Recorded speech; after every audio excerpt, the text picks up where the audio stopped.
Assalamu alaikum wa rahmatullahi wa barakatuh.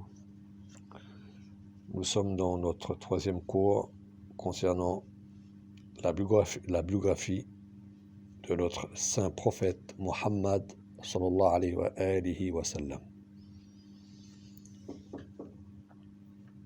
La période pré-islamique et la tribu.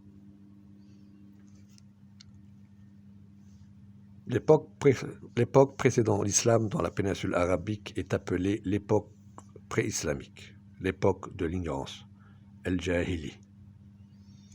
Malgré que le mot ignorance, el-Jahiliya, est dérivé du mot jahl, ignorance,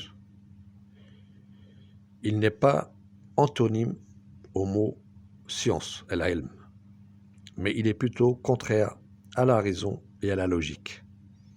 Il signifie la sottise, la colère et l'orgueil. C'était la situation des Arabes à l'époque pré-islamique, très ignorants dans de nombreux actes et prescriptions. L'emploi du terme ignorance pour désigner cette société est imputé à leur vision erronée et éloignée de la raison et de la logique. Certains historiens sont d'avis que l'appellation al-Jahiliyatul Oula, la première ignorance rapportée dans le Coran, correspond à l'époque où naquit le prophète Abraham, paix et salut sur lui.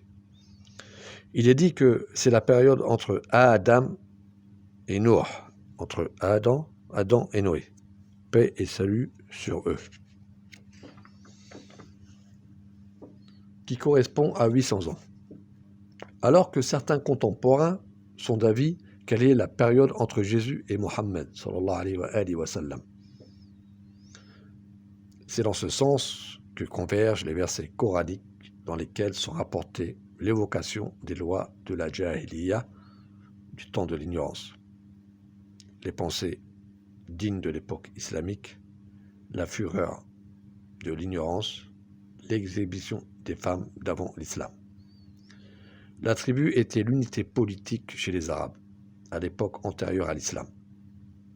Les membres de la tribu appartenaient ou croyaient qu'ils appartenaient à une seule origine commune. L'unité du groupe les rassemblait et les liens du sang et l'esprit de clan les liaient à la famille et à la tribu.